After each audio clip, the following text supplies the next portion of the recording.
Hello, I'm Taryn. And my name is Maria, and we're doing a YouTube video because we want to explain to parents what play therapy is. Then we also want to address some common questions that parents might have about play therapy. In the following, we're going to be doing a role play. I'm going to act as the parent, and Maria is going to be the therapist. And I'm a parent who's taken my kids to therapy before, and she's going to answer some of my questions. Hi, Taryn. I understand that you had some questions about play therapy and what we do in there and how it can benefit your child. So thank you for taking the time out to meet with me today. Sure. Where would you like to start? Well, I was just curious about what it is. Like, what do you do? Okay, so literally what we do when we go into a session with a child is we literally physically crouch down to the child's eye level, and we walk them to the room that way, and we explain to them, this is a special playroom where you can play with many of the toys that you'd like to in many different ways.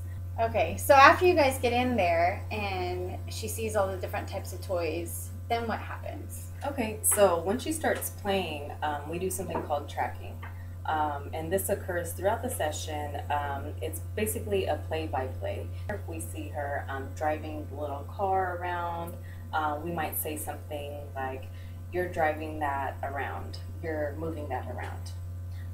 We specifically try not to label a toy until the child labels a toy. Okay.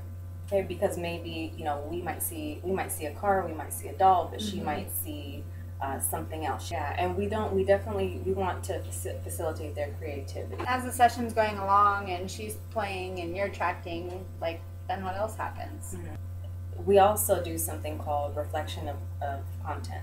So pretty much that's kind of getting a little bit deeper into the meaning of the child's play. So for example, if she's being really specific about where the Legos go, it would be important for us to say, to validate that, it's really important for you to put that where you think it goes.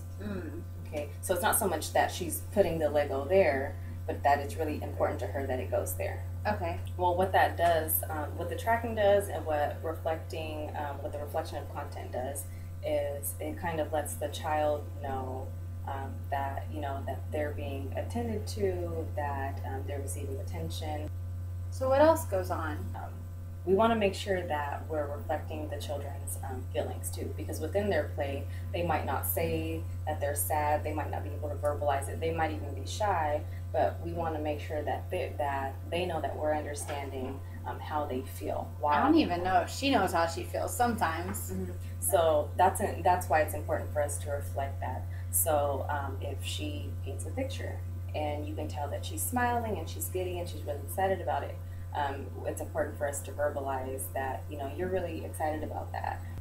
So it's important for us to let them know that we are acknowledging the way that they feel.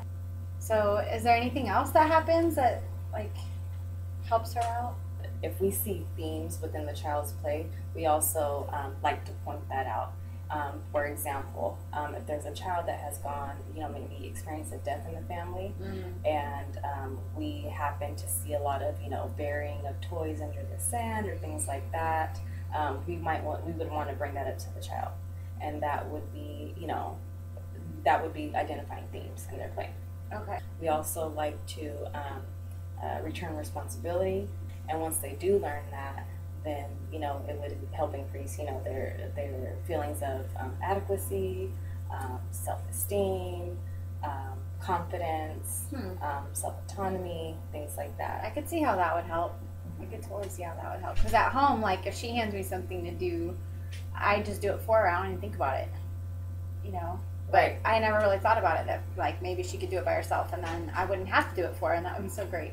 It kind of lets her know that she's able to make choices, and whatever her choices are, there would be consequences, whether they're positive or negative consequences to her choices. Okay. So she learns about consequences too? Exactly. How it ultimately helps change behavioral issues, or even allow the child to express like emotions and feelings and things like that when they aren't able to verbalize it.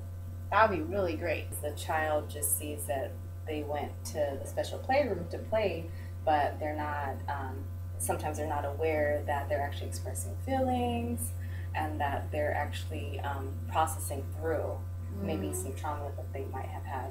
But just to kind of assure you, there has been a lot of research done, and this is an empirically based practice, and it's worked really well with children from ages 3 to 7. Did that help answer all your questions about play therapy? I think so. Yeah. I feel pretty good about it. I appreciate that. Great. So we hope to see you soon here. Hello, I'm Taryn. Hello, I'm Taryn. And I'm Maria. And we're getting together to put a YouTube video to. Why did I say it together like 15 times already? Oh my.